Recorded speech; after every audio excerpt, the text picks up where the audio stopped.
Allah'a serpay.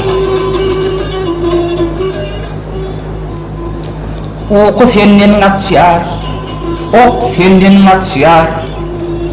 Tüpen seni seçmesini seçmeyer. Bağım kucağın açar, bağrım kucağın açar. On barman bülbülü ağlan etse huzurun, ercel kış haldan kaçar. Sağda düşünse olur, sana düşünmek müşkül, yana düşünmek kıynel, dağa düşünmek iştir.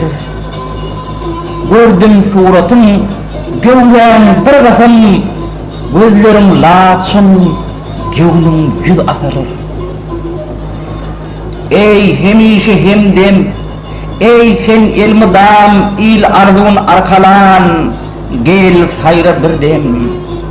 Avazlarında iğderlasım yer kadim babaların hümmet damarın. Avazlarında ihsasım yer belent asmanın, kelta insana içilen acap cennet eremin.